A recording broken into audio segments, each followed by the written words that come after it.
السلام علیکم ورحمۃ اللہ وبرکاتہ۔ الحمد للہ رب العالمین، والصلاة والسلام علی نبینا محمد وعلى آلہ وصحبہ اجمعین، اما بعد فیقول اللہ جل شأنہ فی تنزیلہ الحکیم بعد اعوذ باللہ السمیع العلیم من الشیطان الرجیم، بسم اللہ الرحمن الرحیم، وما خلقت الجن والانس الا لیعبدون، وقال جل شأنہ واسأل من ارسلنا من قبلك من رسلنا اجعلنا من دون الرحمن آلہۃ یعبدون۔ اسٹیج پر تشریف فرما استاد محترم سامعین اور پردہ نشین ماؤں اور بہنوں، اللہ سبحانہ وتعالیٰ کا بے پناہ شکر و احسان ہے کہ اس کی توفیق سے ہم اور آپ یہاں اکٹھے ہوئے ہیں۔ ہمارا اکٹھا ہونا، بیٹھنا صرف اور صرف اللہ اور اس کے رسول علیہ الصلاۃ والسلام کی فرمودات کو سننا ہے، تاکہ ہم ان فرمودات اور ان فرامین پر عمل کر کے دنیا اور آخرت کی سعادت سے ہمکنار ہو سکیں۔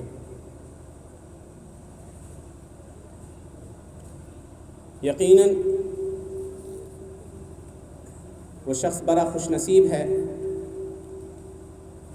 جسے اللہ سبحانہ وتعالیٰ نے اس دنیا کے اندر اپنی معرفت اور اپنے پہچاننے کا سلیقہ عنایت فرمایا ہو۔ اس کائنات کے اندر جب آپ غور کیجئے گا تو اللہ کی بہت ساری نشانیاں ہمارے سامنے آتی ہیں۔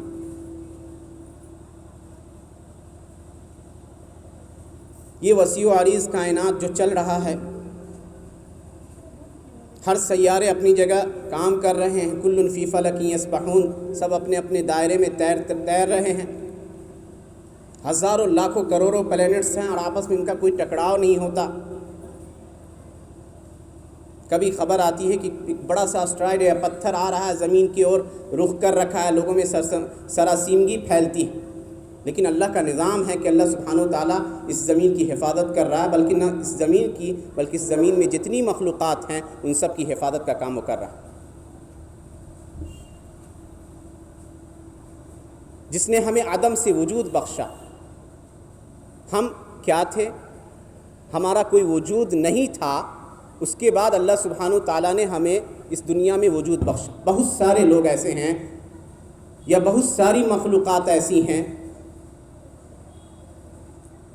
کہ جن کو اس دنیا میں آنکھیں کھلنے کا موقع تو ملا، لیکن اس دنیا کی زینت سے وہ لطف اندوز نہیں ہو سکے۔ بہت سارے بچے ایسے ہیں، آپ جانتے ہوں گے، جو ماں کے پیٹ سے نکلتے ہی موت کا شکار بھی ہو جاتے ہیں، تو گویا انہوں نے دنیا کو نہیں دیکھ سکے۔ تو اللہ کا بڑا انعام سمجھیے کہ اللہ سبحانہ وتعالیٰ نے ایک مخصوص عمر تک آپ کو پہنچایا، اور نہ صرف آپ پر اپنی نعمتیں نچھاور کی، بولنے کو لب دیے، سننے کو سماعت اور کان دیے، دیکھنے کو آنکھیں دی، چلنے کو پاؤں دیے، چھونے کو ہاتھ دیے۔ نہ جانے کتنی نعمتیں ہیں اللہ کی، جن نعمتوں پر انسان غور کرے تو اللہ سبحانہ وتعالیٰ کی ذرہ برابر نافرمانی نہ کر سکے۔ اور بارہا قرآن اس کی طرف اشارہ کرتا ہے، وَفِي أَنفُسِكُمْ أَفَلَا تُبْصِرُونَ، لوگوں اپنے آپ میں غور کیوں نہیں کرتے؟ کیا تمہارے اندر بصیرت نہیں ہے؟ اب بارہا انسان جو دھوکے میں پڑا ہے، قرآن مخاطب ہو کے کہتا ہے، یا ایھا الانسان ما غرک بربک الکریم الذی خلقک فسواک فعدلک فی ای صورۃ ما شاء رکبک۔ کیا انسان، کس چیز نے تمہیں پروردگار عالم جو کریم ہے اس سے دھوکے میں ڈال رکھا، جس کے بہت سارے اکرامات اور انعامات ہیں تم پر، جس نے تمہیں پیدا کیا، فسواک، انتہائی درست سانچے میں پیدا کیا. ایسا نہیں کیا کہ لب نہ دیے بولنے کو, نگاہیں نہ دی آنکھ دیکھنے کو. الم نجعل له عینین ولسانا وشفتین وہدیناہ النجدین. کیا ہم نے انسان کو 2 آنکھیں نہ دی, ایک زبان اور 2 ہونٹ نہ دی؟ انسان غور کرے اپنی خلقت پہ. اور اس کے بعد جہاں اللہ نے انسانوں کے اوپر اس طرح کی نعمتیں نچھاور کی, وہیں انسان کی مادی ضروریات کی تکمیل کے لیے نہ جانے کتنی نعمتیں اس کائنات کے اندر بکھیر رکھی. اللہ کہتا واللہ جعل لکم الارض بساطا لتسلکوا منہا سبلا فجاجا. یہ انتہائی بہترین ماحول اس زمین کو ہمارے لیے لائق بنایا رہنے کو. یہ اللہ کے بڑے انعامات میں سے. آج سائنس پاگل ہوا جا رہا ہے, یا سائنسدان لوگ دیوانہ ہوئے جا رہے ہیں کہ وہ مارس یا منگل یا دوسرے گرہ پہ زمین یہ ڈھونڈنے بھیج رہے ہیں, باضابطہ شٹلز بھیجے جا رہے ہیں کہ وہاں زندگی گزاری جا سکتی ہے یا نہیں.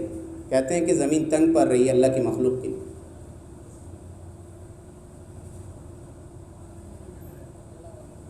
مختلف طرح کی نعمتیں, یہ صاف و شفاف ہوائیں جن کو ہم بغیر کسی مشقت کے لیتے ہیں. کبھی آپ نے محسوس کیا؟ اس مریض سے پوچھئے جس کو سانس کی پریشانی ہو, یا ابھی گزرا ہے کورونا,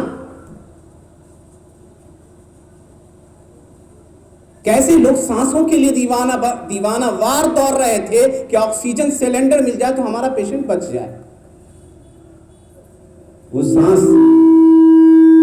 جو اس دنیا میں سب سے گراں اور قیمتی چیز ہے, اللہ مفت میں ہمیں دے رہا. سب سے قیمتی چیز جس کی قیمت ہم ادا نہیں کر سکتے. آپ پانی کی قیمت ادا کر دیتے ہو بظاہر, لیکن ان سانسوں کی قیمت کون ادا کرے گا؟ تو اللہ کی جب ان ساری نعمتوں کو ہم دیکھتے ہیں تو پھر یہ پتہ چلتا ہے کہ اللہ نے یوں ہی یہ سارا نظام نہیں پیدا کیا, بلکہ اللہ کی حکمت ہے. اور اس حکمت کی طرف قرآن اشارہ کرتا ہے سورۃ الذاریات میں. اللہ کہتا وما خلقت الجن والانس الا لیعبدون, کہ میں نے انسان اور جنات کو اپنی بندگی کے لیے پیدا کیا. اے لیوحدونی بالعبادہ, تاکہ وہ مجھے عبادت میں, بندگی میں تنہا سمجھے. یہ ایک بنیادی مقصد ہے ہماری خلقت. ایسا نہیں ہے کہ ہم آئے اور گئے, ہم نہیں تھے, اس کا حساب ہمیں نہیں دینا ہوگا. لیکن جب سے ہم وجود میں ہیں اور ہم الحمدللہ بلوغت کی عمر کے پہنچنے کے بعد چیزوں کو سمجھنے لگے, تو کچھ واجبات جو ہم پر واجب تھے ان کا جواب اور حساب کتاب ہمیں دینا ہوگا. اللہ نے بہت ساری مخلوقات میں ہمیں فوقیت بخشی ہے, بہت ساری نعمتیں ہم پر نچھاور کی ہیں. وَسَخَّرَ لَكُمُ مَا فِي السَّمَاوَاتِ وَمَا فِي الْأَرْضِ جَمِيعًا مِّنْهُ, آسمانوں اور زمین کے بیچ میں بہت ساری چیزیں ہمارے لیے مسخر کر دی. انسان سمندروں کی گہرائیوں کو ناپتا نظر آتا ہے تو کہیں انتہائی منجمد برفیلے برفستان کو فتح کرتا ہے, تو کہیں صحرا کو اور ریگزار کو کا سفر کرتا نظر آتا ہے. ساری چیزیں انسانوں کے بس میں اللہ نے کر دی. تو ان ساری چیزوں کو آپ کے بس میں کر دینے سے, آپ کے لیے مسخر کر دینے سے اللہ سبحانہ و تعالیٰ کی حکمت کیا ہے؟ بیکار اللہ نے ایسا نہیں کیا. اگر چاہتا اللہ سبحانہ و تعالیٰ اپنی عبادت کرانا تو فرشتوں سے زیادہ عبادت گزار کوئی مخلوق نہیں. وہ تو ایسی عبادت کرتے ہیں جیسے ہم سانس لیتے ہیں. اللہ کہتا ہے یسبحون اللیل والنہار لا یفترون, جو صبح و شام اور دن و رات اللہ کی تسبیح بیان کرتے ہیں, اللہ کی پاکیزگی بیان کرتے رہتے ہیں, تھکتے نہیں. حضرت ابی بن کعب رضی اللہ عنہ سے ایک شخص نے پوچھا کہ کیسے فرشتے عبادت کرتے ہیں کہ تھکتے نہیں ہیں؟ کہا کیا کبھی تمہیں سانس لینے میں تکلیف ہوتی ہے؟ تو جس طرح تمہیں سانس لینے میں تکلیف نہیں ہوتی ہے, ویسے ہی فرشتوں کو عبادت میں تکلیف ہے, تھکتے نہیں. اور یہ ایسی مخلوق جو ذرہ برابر اللہ کی معصیت نہیں کریں گے. لا یعصون اللہ ما امرہم ویفعلون ما یؤمرون, کہ وہ اللہ جن باتوں کا انہیں حکم دیتا ہے وہ اس کی نافرمانی نہیں کرتے, جن کا حکم ملا ہے وہ اس کو بجا لاتے ہیں. لیکن اس کے باوجود ان مقدس فرشتوں کو اللہ نے مسجود آدم کے لیے سجدہ کرنے کا حکم دیا، اور اس میں انسانوں کے لیے تکریم اور عزت افزائی تھی۔ وَلَقَدْ كَرَّمْنَا بَنِي آدَمَ وَحَمَلْنَاهُمْ فِي الْبَرِّ وَالْبَحْرِ وَرَزَقْنَاهُمْ مِنَ الطَّيِّبَاتِ وَفَضَّلْنَاهُمْ عَلَى كَثِيرٍ مِّمَّنْ خَلَقْنَا تَفْضِيلًا، کہ ہم نے انسانوں کی عزت افزائی کی اور انہیں سمندر میں، خشکی میں انہیں سوار کیا اور انہیں اپنی بہت ساری مخلوقات پہ فوقیت عنایت فرمائی۔ تو یہ ساری چیزیں بیکار کے لیے نہیں تھی۔ اَيَحْسَبُ الْإِنسَانُ أَن يُتْرَكَ سُدًى، کیا انسان سمجھتا ہے کہ بیکار چھوڑ دیا جائے گا؟ ابن مسعود رضی اللہ عنہ کہتے ہیں لا یؤمر ولا ینہا، اسے کسی بات کا حکم نہیں دیا جائے گا، کسی بعض چیزوں سے روکا نہیں جائے گا۔ اَحَسِبَ النَّاسُ أَن يُتْرَكُوا أَن يَقُولُوا آمَنَّا، کیا لوگ سمجھتے ہیں کہ ایسے ہی چھوڑ دیے جائیں گے؟ تو اللہ ایسے نہیں چھوڑتا۔ اللہ نے کسی غایت سے، کسی مقصد سے، کسی حکمت سے ہماری خلقت فرمائی ہے، اور وہ حکمت ہے اللہ سبحانہ وتعالیٰ کی بندگی بجا لیتے ہیں۔ جس اللہ کا سب سے پہلا، اللہ کا سب سے بڑا حق ہے جو بندوں کے اوپر، وہ یہ ہے کہ بندے اللہ کو ایک سمجھیں۔ عظیم ترین حق۔ حضرت معاذ بن جبل رضی اللہ عنہ کہتے ہیں، مشہور روایت ہے صحیحین کی، کہ میں اللہ کے نبی صلی اللہ علیہ وسلم کے ساتھ سوار تھا ایک سواری پہ۔ اللہ کے نبی مخاطب ہوئے مجھ سے اور کہا یا معاذ اتدری ما حق اللہ علی العباد وما حق العباد علی اللہ؟ قلت اللہ ورسولہ اعلم، معاذ جانتے ہو کیا اللہ کا حق بندوں پر اور بندوں کا حق اللہ پر کیا ہے؟ تو کہا انہوں نے کہ میں نے تعظیماً کہا، ادباً کہا کہ اللہ اور اس کے رسول زیادہ جانتے ہیں۔ کہا حق اللہ علی العباد ان یعبدوہ ولا یشرکوا بہ شیئا، اللہ کا حق بندوں پر یہ ہے کہ بندے اللہ کی عبادت کریں، یعنی اس کو تنہا جانیں اور اس کے ساتھ کسی اور کو شریک نہ ٹھہرائیں۔ وحق العباد علی اللہ، اور بندوں کا حق اللہ پر یہ ہے جو اللہ نے اپنے اوپر واجب کیا، کسی اور نے واجب نہیں کیا، کہ اللہ تعالیٰ اس شخص کو عذاب نہ دے جو اللہ کے ساتھ کسی کو شریک نہیں ٹھہراتا۔ یہ پہلا حق ہے، اور جو سب سے عظیم حق ہے اللہ سبحانہ وتعالیٰ کا، کہ وہ اللہ جس نے ہم پر ان مختلف طرح کی نعمتیں اور انعامات کیے، اس کا شکریہ آپ ادا کر سکتے ہیں تو بندگی کے ذریعے، حالانکہ آپ شکریہ ادا نہیں کر سکتے۔ یہ سب سے عظیم حق ہے اللہ سبحانہ وتعالیٰ کا، اور اسی حق کی وضاحت کے لیے دنیا میں جتنے رسول اور انبیاء آئے وہ سب اسی کلمے کو لے کر آئے تھے۔ اور آپ جانتے ہیں کہ حضرت آدم علیہ السلام کو جب جنت سے اتارا گیا اور اس دنیا میں وہ آئے، اور ان کے آنے کے بعد 10 صدیاں بیت گئیں، تقریباً 10 قرون، سارے لوگ اس زمانے میں چاہے وہ کوئی بھی ہوں، سب کے سب اللہ کی بندگی کرتے تھے، اللہ کے علاوہ کسی اور کو اپنا رب نہیں جانتے تھے۔ یہاں تک کہ قوم نوح کے اندر، نوح علیہ السلام کی قوم کے اندر شیطان نے اپنا داؤں کھیلا، اور اس کے بعد نیک لوگوں کی عبادت اور بندگی کی جال میں الجھا کر شرک پرستی کا آغاز کروایا۔ جتنے رسول آئے ہیں، اللہ کہتا ہے وَلَقَدْ بَعَثْنَا فِي كُلِّ أُمَّةٍ رَسُولًا أَنِ اعْبُدُوا اللَّهَ وَاجْتَنِبُوا الطَّاغُوتَ، کہ ہم نے ہر زمانے میں، ہر قوم میں ایک رسول کو بھیجا، ایک فرستادے کو بھیجا، ایک پیغمبر کو بھیجا، اس دعوت کو لے جا کر پہنچا دو لوگوں تک کہ اللہ کی بندگی کرتے رہے، اور اللہ کے علاوہ جن جن چیزوں کی عبادت اور بندگی کی جاتی ہے ان چیزوں سے بچیں۔ عبادت ہے کیا؟ عبادت کہتے ہیں وہ اسم جامع لكل ما يحبه الله ويرضاه من الاقوال والاعمال الظاهره والباطنه، کہ ہر وہ عمل اور ہر وہ قول، ہر وہ بات جس کو اللہ سبحانہ وتعالیٰ پسند کرتا ہے، جس کی طرف یا جس کی طرف اللہ کے نبی صلی اللہ علیہ وسلم نے رغبت دلائی ہو، وہ عبادت ہے۔ عبادت کی کئی قسمیں آتی ہیں۔ عبادت کبھی آپ زبان کے، دل کے ذریعے عبادت کر سکتے ہیں، بندگی کرتے ہیں، اور دل کی بندگی یہ ہے کہ ڈر اور خوف اسی ذات سے رکھی جائے جس سے ڈرنے کا حق ہے۔ اللہ کو چھوڑ کر غیر اللہ سے نہیں ڈریں گے۔ گزر رہے ہیں کسی جگہ سے، رکھ دیا گیا کسی بت کو، کہا اگر اس کے سامنے جھکو گے نہیں تو اس کا وبال اور عذاب تم کو پہنچ جائے گا، یہ تم پر ناراض ہو جائے گا۔ تو خوف اللہ کی ذات سے رکھی جائے، جو خشیت اور تعظیم کے ساتھ جو خوف ہے وہ صرف اللہ کے ذات سے، امیدیں لگائی جائے تو اللہ سے۔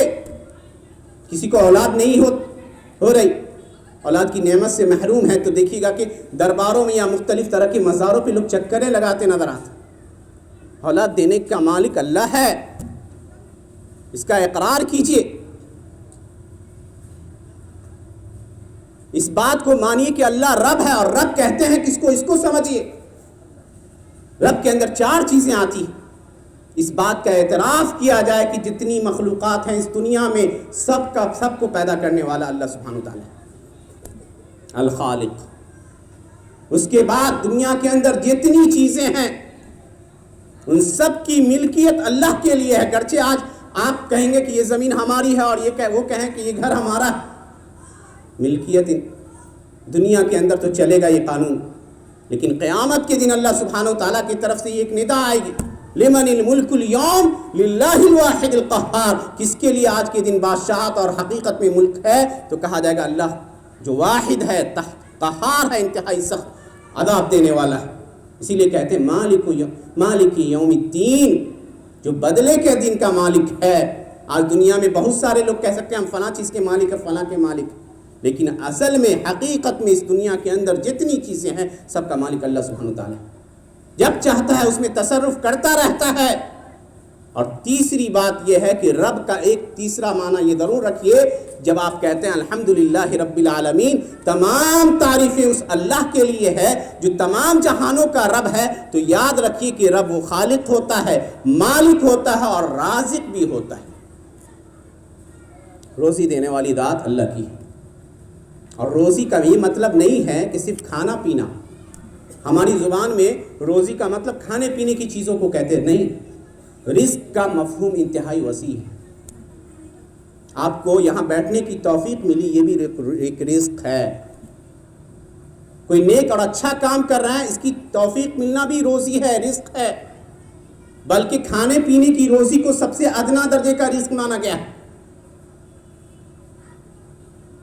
یہ تیسری چیز رب کے بارے میں آپ کو یاد رکھنی ہوگی کہ رب وہ ہوتا ہے جو رازق ہے، تو روزی اللہ کو چھوڑ کر کسی اور سے نہیں مانگنی چاہیے۔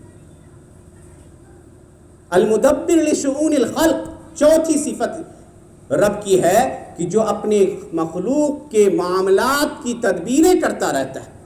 آپ سو رہے ہو اور آپ کے لیے کیا اچھا ہے اللہ زیادہ جانتا ہے۔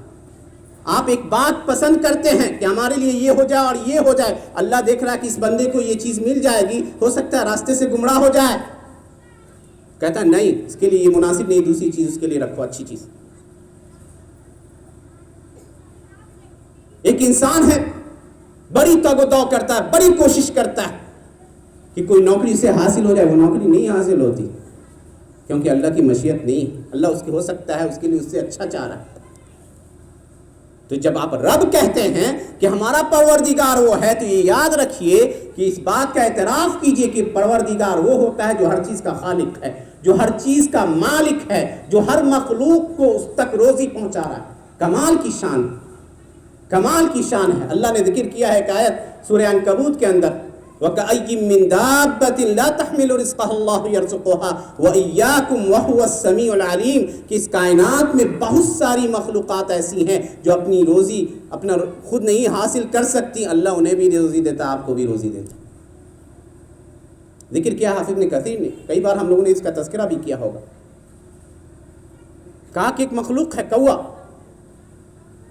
کہ جب اس کے بچے انڈے سے نکلتے ہیں تو سفید ہوتے ہیں، تو کوا کہتا ہے کہ یہ میرا بچہ نہیں ہے، چونکہ اس کا رنگ کالا ہے اور اس بچے کا رنگ سفید ہے۔ چنانچہ وہ اس کے لیے دانا وانے کا اپائے نہیں، انتظام نہیں کرتا، جیسے کہ دیگر مخلوقات یا دیگر چڑیے کرتے ہیں کہ وہ اپنے بچوں کے لیے دانا لاتے ہیں اور ان کے منہ میں ڈالتے رہتے ہیں۔ کوا نہیں کرتا، لیکن سامنے والی درخت پہ بیٹھ کے دیکھتا رہتا ہے کہ کون سی چڑیا آ کے اس کے لیے دانا وانا لاتی۔ ظاہر سی بات ہے اگر اس چڑیے کا یا اس بچے کا کہ ماں باپ کوئی اور ہوتے تب تو کوئی دوسرا لا کے دیتا، وہ چڑیا کا وہ بچہ منہ کھولے رہتا ہے کہ ماں باپ دانہ ڈالے ان کے منہ میں، لیکن ماں باپ تو ان کے وجود کے انکاری ہیں، وہ تو مانتے نہیں کہ ہمارا بچہ ہے۔ عرصہ بیتتا ہے، اللہ سبحانہ وتعالیٰ اس کائنات میں، فضاؤں میں چھوٹے چھوٹے جراثیم ہوتے جو تیرتے نظر آتے ہیں، جن کو ہم اپنی ان نگاہوں سے نہیں دیکھ پاتے، ان کو اللہ سبحانہ وتعالیٰ ان بچوں کے منہ میں ڈالتا رہتا ہے، یہاں تک کہ کوے کے اس بچے کا رنگ سفیدی سے سیاہی میں بدل جاتا ہے، تب کوا کہتا ہے کہ یہ میرا بچہ۔ تو اب ذرا غور کیجئے کہ ایک چھوٹی سی مخلوق اور جس کا ایک چھوٹا سا بے بس بچہ، اس کی روزی کا انتظام اللہ کرتا ہے، تو ہم اور آپ کی روزی کا انتظام اللہ کیسے نہیں کرے گا؟ ہمارے لیے بہت ساری تدبیریں وہ کرتا رہتا ہے، اور اس کے بعد اس کا یہ حق ہے کہ ہم جب ان ساری نعمتوں کو محسوس کرتے ہیں کہ ہم اسی کی بندگی تنہا کریں۔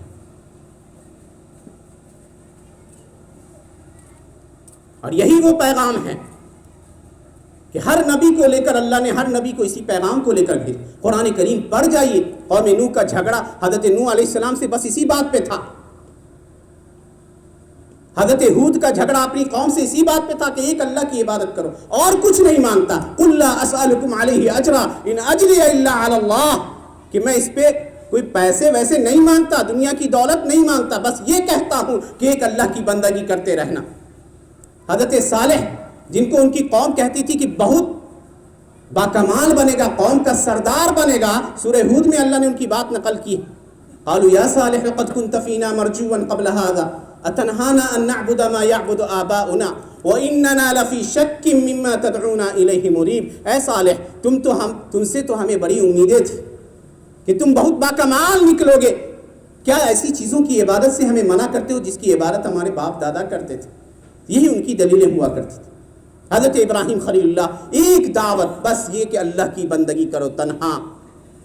خود پیارے نبی صلی اللہ علیہ وسلم کی ذات گرامی، جن کو صادق الامین کہتے تھے لوگ، سچے، سب سے امانت دار، سب سے پاک باز، جن کی مثال پیش کرنے سے عرب قاصر تھے، جن کی عفت اور پاک بازی کی قسمیں